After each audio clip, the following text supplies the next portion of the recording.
VOWR800.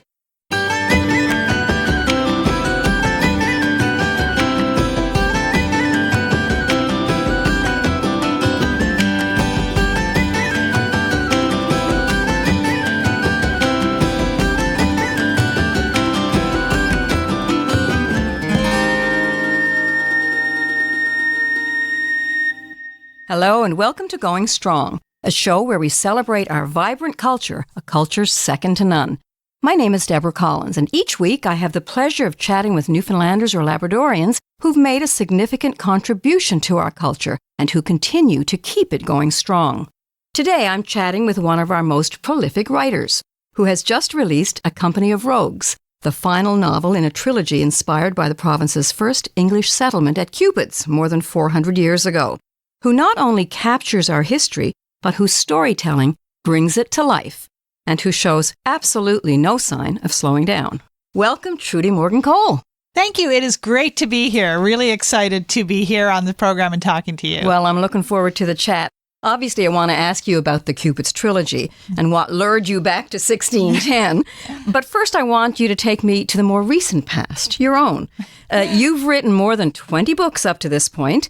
Do you remember the first time you wrote a piece and thought, I could really get into this? I think I was probably writing as soon as I was reading. I can always remember narrating things in my head. And I found from almost as soon as I learned to write, that were at my parents' house, little examples of stories I'd written from probably even before we were supposed to be learning to write in elementary school. So it was very early for me. And I think when I was 9, I had a poem published in a church children's paper and saw my name in print for the first time. And of course, there was no turning back after that. No turning back then. The die was cast. The die was cast, yes. Well, several of your novels were inspired by historical events in the province. The Great Fire of 1892 here in St. John's, the First World War, the emigration of Newfoundlanders to New York in the 1920s. They formed the backdrop to many of the stories that you weave. Why the fascination with our past? I love the past. I always say, most of what I read is historical fiction, and that's what I write as well. And I always say I read and write historical fiction because I would love to be a time traveler, but they haven't made that possible yet. Of course, I'd only be interested in being a time traveler if I could be guaranteed a return ticket back to the 21st century, because I also love hot showers and, central heating and that sort of thing, and great medical care. So I wouldn't have loved living in the past permanently. But I am fascinated by the past. And over the years, I've become more and more fascinated by the bits of the past that often don't get recorded in official histories. And often those are women's stories, which has been a big feature of my fiction. And the stories also of people who were poor, working class people, not, important, powerful people. We learn history and we learn about, the kings and queens and the prime ministers and the battles and that sort of thing. But I'm always more interested in what ordinary working people and particularly women were doing with their lives. So often what I write in historical fiction is what I want to read about. And while your books are connected to historical events, like most novels, they are character-driven, as you say. It's people's reactions to their circumstances that fires your imagination? Yes, definitely. I'm always, there's usually a historical event or setting or whatever that I first start being interested in. But before I can get anywhere close to actually writing about it, I have to have a character or characters. And, who are these people going to be? And how are they going to live and be impacted by the events of this time? So my writing is very character driven, and I have to kind of create a character who I find compelling and who I hope readers will find compelling to get me into the narrative. Is there something in our history in this province that's maybe a little bit richer, a little bit more compelling than other people's who weren't clinging to a rock in the middle of the North Atlantic? Or do we just think we're special? I think everybody thinks they're special. And I think everybody's history, the history of every place is fascinating and the people who live there. I think what's different in Newfoundland and Labrador is because we are, have this history of isolation and of being an island and at one time, being an island colony and then an island nation and then a province of Canada, we have really developed that strong sense of ourselves and our history. And we have the really strong tradition of oral storytelling. So I do think, we have tended to, and I hope this is still the case. And having taught social studies for many years, I worry that maybe we're losing some of this, but we have traditionally always had a really strong sense of our history, our people, where we came from, what we went through in the past. So I don't think our history is innately more interesting than anyone else's, but I think we may be a bit more interested in it. Well, which brings us to the Cupid's trilogy, I think, and makes it an intriguing adventure. A Roll of the Bones, Such Miracles and Mischiefs, and of course the most recent, A Company of Rogues, being the 3 novels in the trilogy.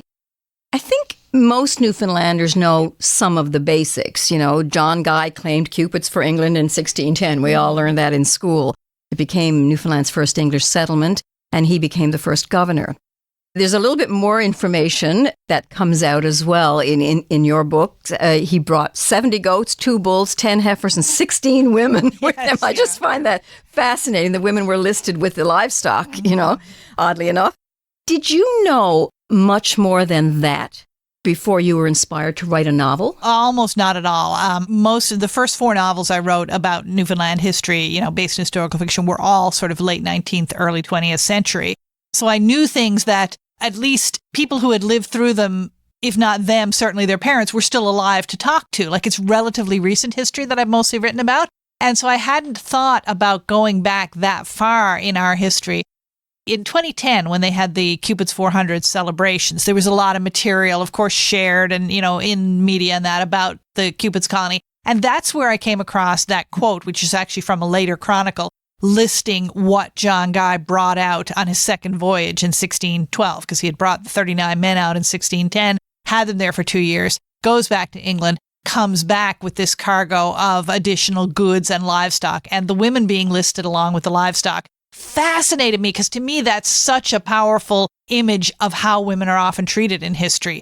If they're mentioned at all, they're itemized, not named. We don't know anything about their personality or backgrounds. And so I thought, well, if I dig into this a little more, is there actually more information about these women? The fact is there's not, except that one of them gave birth to a child 9 months later, and we don't even know her first name. We just know her husband's name. And in looking into the history of other colonies that were settled around the same time, for example, there's a fabulous book called The Jamestown Brides, which details what we know about the women who came out to the Jamestown colony in Virginia to marry settlers there. And because quite detailed ship records were found of these women, we know many of them, their names, their ages, the family backgrounds they came from, that sort of thing. But we don't know any of that about the first English women settlers in Newfoundland. And so that was fascinating to me. And that's the sort of thing where when you've learned everything that recorded history has to tell you, I feel like you have to turn to imagination. You have to turn to fiction to fill in the gaps. And was it primarily those women who, as you say, weren't even named in the historical records that really fired your imagination? Absolutely, yes. Yeah. And although I ended up writing about a lot of other things, that was the core of it. That was what started it for me, was thinking, who could have these women been? What inspired them to come out here? Presumably the woman who gave birth to a child 9 months later was coming out to join her husband because, her husband is mentioned. But were the others coming out to join husbands? Were they coming out like some of the Jamestown brides or the Quebec filles du roi, the daughters of the king, young women who were sent out in hopes that they would marry settlers? We really don't know. And so it was really interesting to fill that in with imagination. And fill it in you did. I mean, I think what fascinates those of us who don't write novels, about those of you who do, is how do you pull a whole novel, or in your case, 3 full-fledged novels, out of what the legendary St. John's newsman Mike Critch would call scanty details. Details are scanty, yes. But in some ways, it's good when details are scanty, because if you know too much, if you're writing about a historical character or setting where we know an awful lot, then you're restricted. Not necessarily, not all writers would be, but I feel I like to stay within not necessarily things that did happen, but things that could have happened. So a story like The Women Coming Out to Cupid's is a great one for me, because we do know quite a bit about John Guy's first colony, about who the men he brought out were, what they did in those first 2 and 3 years. John Guy wrote letters. Another of the colonists, Henry Crowd, kept a journal, although it is mostly about the weather, but there are, details and incidents in there. So we know enough that I've got something to go on, but there's huge gaps, and particularly huge gaps in the women's lives. And that's what gives me some space and freedom to play around and to create things that maybe this didn't happen, but it could have. For example, there's 2 major events in the first book of the trilogy, A Roll of the Bones, without too many spoilers. A woman is accused of witchcraft. There's a pirate attack on a settler's plantation in which one colonist is killed and another is taken captive. Neither of those things happened in any records that we have. but we know that those were the types of things that were happening at the time. They're plausible. And so the freedom to be able to include things that didn't happen but maybe could have happened gives me a lot of flexibility in the story. And you certainly know the setting. I mean, Yes. and we can only imagine, given the harsh climate that we endure, what it must have been, that backdrop of crossing an ocean and coming to nothing. Yeah. And having to create a life and from it. having, coming to what they thought of as an empty land. And then, of course, the other thing that's been really interesting to me is that extra layer of actually this wasn't an empty land. This was a land that was inhabited by the indigenous people. And how much did the first colonists even know about that? How did they think about it? I mean, we can look back from 400 years and say they essentially came here and stole someone else's land. That's not the way they thought of it, but how would it have seemed and appeared to them? So that's another thing that's been really interesting to me in trying to tell this story, is to include that perspective of, how aware were they and how did they think of the indigenous people of the land? And did they even know there was anybody there before they came? They did, because fishermen had been coming here for years in the migratory fisheries, so they knew there was an indigenous population. And one of John Guy's goals was to establish trade with the people that, at that point, he wouldn't have called them the Beothuk because he didn't know that name. The English didn't learn that name till much later. But he knew there were native people. He wanted to establish a trade with them. And there's this amazing story about John Guy and some of his men meeting a group of indigenous men and having a very friendly meeting with them, trading small items, sharing a meal, dancing and singing together. And then when the Englishmen wake up in the morning, the Beothuk, which was what we presume almost certainly these were Beothuk, they were all gone. They had left. And that is such an interesting incident and has so much, I guess, resonance in terms of what happened later. So, I really wanted to explore all that as well, along with, the English women's experience. Such rich territory to mine as a writer. Is, yeah. And it's important to recognize that there were real people, both the people who were there originally and then the people who came, women and men, who crossed an ocean, made a new life in this place, built houses, kept home fires burning, likely placed lights in the window to guide people home. Sounds like there might be a song in that, And as it's coming on Christmas, I asked you for your favorite seasonal songs, and you requested one from The Once. Which one and why? It's The Light in Your Window, and I love Christmas songs with a bit of melancholy to them.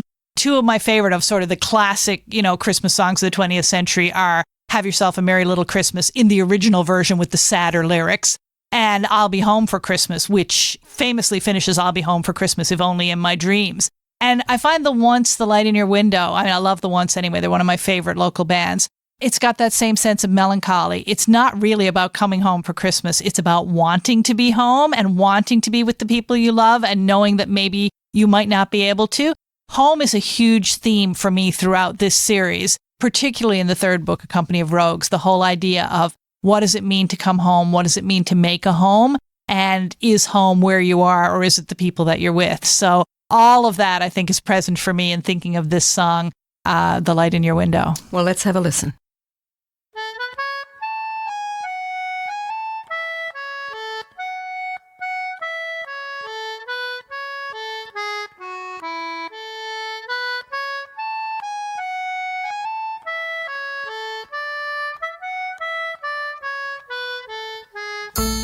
There's a light in your window, and it shines across the sea, like a voice in the desert. It's been calling to me. I've waited so long, been counting the days. I'm booking my ticket tomorrow. There'll be no more delays. I'm coming home this Christmas. I need you to believe that I'm coming home this Christmas. So don't give up on me.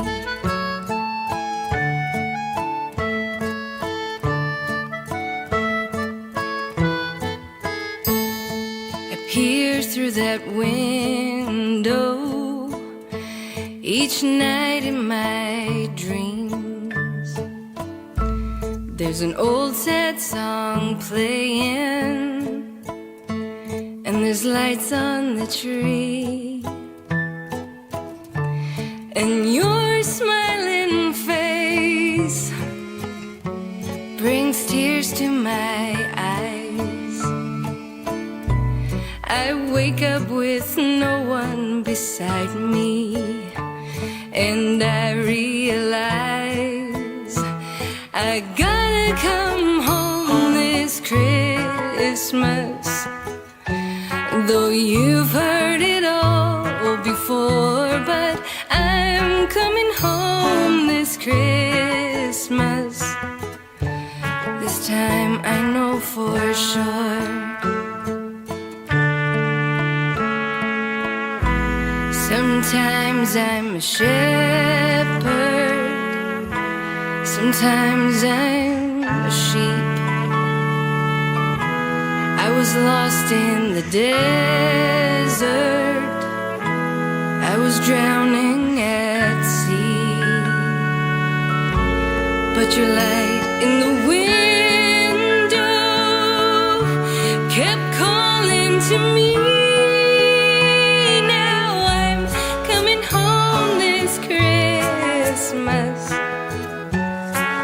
I need you to believe that I'm coming home this Christmas. So don't give up. And when I get home this Christmas, we'll fill all the space between. But winter winds change and I might lose my way.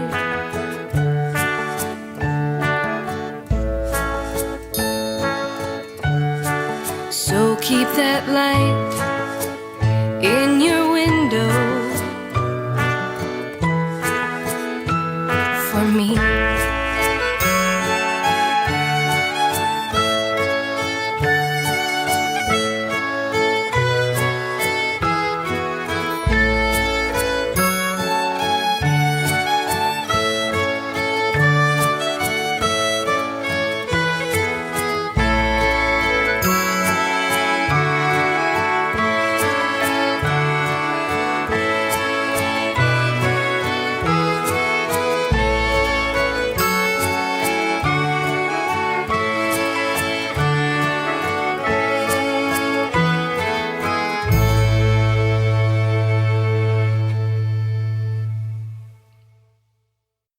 And that was The Light in Your Window by the Once, a favorite Christmas selection of my guest today on Going Strong.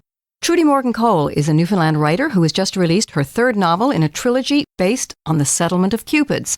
In keeping with the season, though, a couple of your earlier novels are based on an even earlier history than that of Cupid's Newfoundland. You've written several books based on biblical characters, two of which are based on characters that figure prominently in the Christmas story, originating more than 2,000 years ago. One is The Wise Men, that traces the journey of the Magi from a royal court through their fairly significant detour into a small village called Bethlehem. And the other, Yusuf's story, told from the perspective of Mary's husband, Joseph, who you describe as an unsung hero. Yeah, I think he is. And it's one of the rare, like I said, I'm usually fascinated by women's stories because they're not told. But in the Christmas story, it's all Mary, Mary, Mary, which is great. She's fantastic. But, Joseph is the quiet hero of the Christmas story, too. The man who takes on someone else's child and a woman who's shamed in their society and has, she has the sketchiest backstory imaginable from an average person's perspective of how she came to be pregnant. And yet he has that faith and that kindness and generosity to stand by her. So again, that was part of something that my publisher at the time, the Christian publisher I had been publishing those books with, was doing a Christmas series. And I was like, this is what's really interesting to me, is writing about the backstories of the characters we don't know as much about. And that's always my fascination. Yeah. And the Magi as well, of course. Yes. Yeah. Again, they just appear in the story as these wise men from the East. But who could they have been? And, just knowing the little we do of the cultures at the time, where might these people have come from and what might their motivation have been? So, yeah, those were both really fun books to write. I can imagine, and food for thought for the Christmas season. Well, looking back over the history of writers in the province, especially novelists, the first one of note is actually a woman, Margaret Dooley, whose first book, The Eyes of the Gull, was published in 1936, and it was a few decades later The House of Hate by Percy James was published in 1970, then Death on the Ice by Cassie Brown in 72. Then it seemed that the dam broke in the 80s and 90s, and now there are a multitude of Newfoundland and Labrador writers speaking volumes, as it were, and holding their own with writers around the world. Were we late to the literary game, or what accounted for that explosion in the 80s and 90s and currently? I think we've always been such a creative culture in terms of music and oral storytelling and all that kind of thing. But to the more sort of formal arts, like writing novels and, for that matter, writing and producing plays and everything, I think there were decades when, first of all, a lot of Newfoundlanders didn't have a formal education for a long time.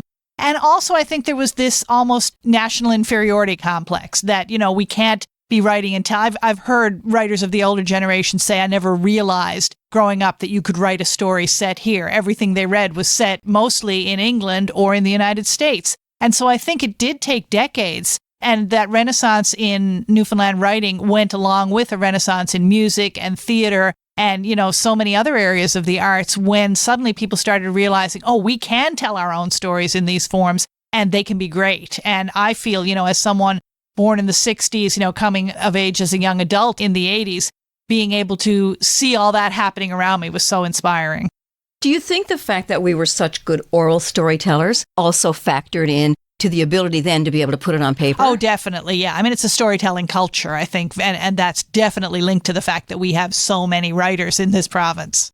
Well, I mean, the eyes of the country turned to the east for sure, since the 80s. And haven't looked away, And time for another song, I think. And this one is from an Eastern Canadian artist, Bruce Guthrow, called Boy from the Woods. What is it about this song that resonates with you? It's just a lovely little story. It's a lovely little fable, which I won't talk about because you hear it in the song. But it's a family favorite of ours. It was on an album we had in the late 90s called East Coast Christmas with a lot of Newfoundland and Atlantic Canadian artists in it. It's one we play every year at Christmas time. And Bruce Guthrow was a great Atlantic Canadian singer-songwriter, Cape Breton singer-songwriter, who we lost tragically much too young earlier this year. And so I just wanted to listen to this favorite as a tribute to him. Well, let's listen.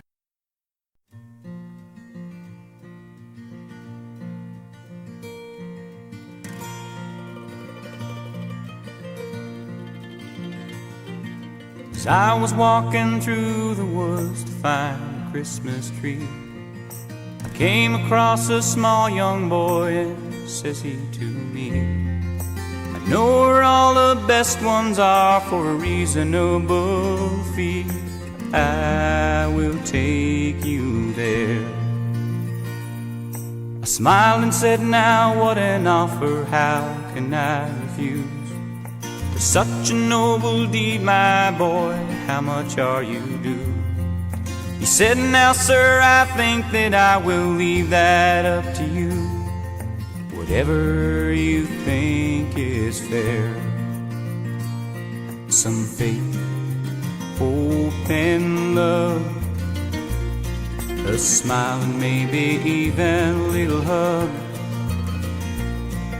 a deed that only you and God recall. Christmas brings it out in us all.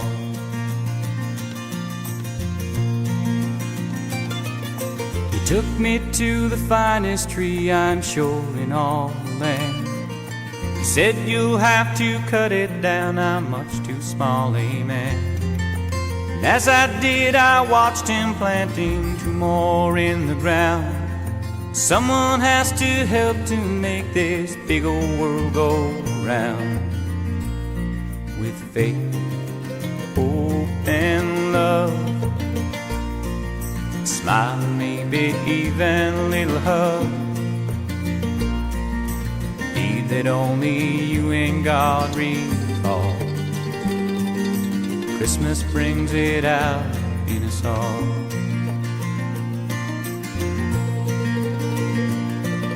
I reached down in my wallet for to pay his fee. He said, I think I know someone who needs that more than me. You will find an orphanage just 2 miles down the road. Christmas is coming, the party's getting low.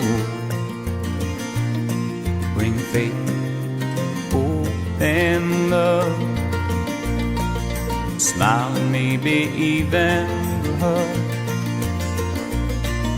A deed that only you and God recall. Christmas brings it out in us all.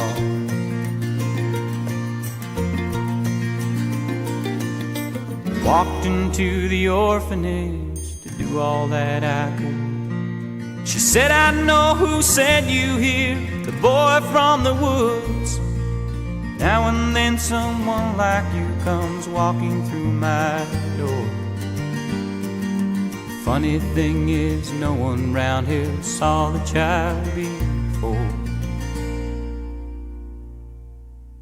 But he brings faith, hope, and love, a smile, maybe even a hug, a deed that only you and God recall. Christmas brings it out in us all. Just faith, hope, and love, a smile, and maybe even a little hug,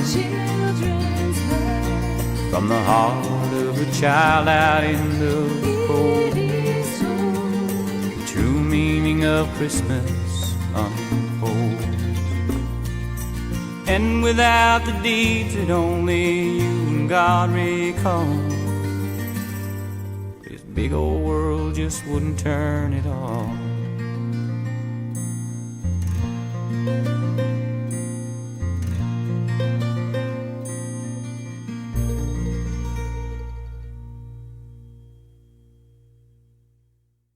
And that was Bruce Guthrow's Boy from the Woods, a favorite Christmas song of Trudy Morgan-Cole, my guest today on Going Strong. And Trudy, there's no question that writers are going strong today in Newfoundland and Labrador. You're part of a very strong literary continuum.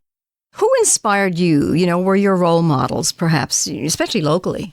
I was very lucky to have a writer in the family, my Aunt Bernice Morgan. Right. And although I can't claim to have any genetic writing talent since she is my aunt by marriage, it certainly was inspiring to me to grow up with someone, especially as I was a young adult and a young writer, with someone with that level of talent and commitment to her work at a time when, like we've said, our writing community was only just getting on its feet, and women writers certainly were even more marginalized. And she and her community of women writers, people like Geraldine Rubia, Lillian Buzan, and her very good friend Helen Porter. Helen is another one who was a tremendous inspiration to me. I guess if I would speak about, the two writers who I looked up to most as a young writer, it would have been especially Bernice and Helen, who were not only an inspiration in their work, but so encouraging to me and to many other younger writers personally. Real trailblazers. Oh, real trailblazers, and trailblazers who took time for the people coming along behind them, which I think is so important. And I would think you in turn are inspiring other aspiring writers. You were recently elected to Memorial University's Board of Regents. Congratulations. Thank you. What does a writer bring to that table? Oh my, I feel like, it's a huge job, Board of Regents, and I'm really only beginning to learn what it involves. I guess it's a volunteer commitment, not a job, but sometimes there's so much to learn. It feels like taking on a new job. But as a writer and as a member of the arts community, I think, one of the reasons I wanted to be involved in the body that does so much decision-making for our university is that I want our province and our university to always be centering the importance of the arts. And, so much of our literary community and the rest of our arts community comes out of Memorial University, that I hope that is something that always remains strong. And if there's any small way that I can contribute to that was a big inspiration for me in running for that role.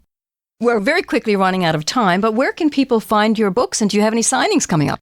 Well, the latest book is pretty much, if you're in the St. John's area, available in all stores that sell books. If you're looking for some of the older ones, or if you're outside the St. John's area, you can always go to breakwaterbooks.com. They have them on their website. And if you are in town and you want to get some of my older books as well, Breakwater Books shop on Stamps Lane is a great place to find not just my books, but tons of other local authors that they publish. I have a signing coming up. Next one I have is December 12th from 1 to 3 p.m. at the Down Home Shop on Water Street. So love to have people drop by signings. Wonderful. And your website? My website is easy to remember, trudymorgancole.com.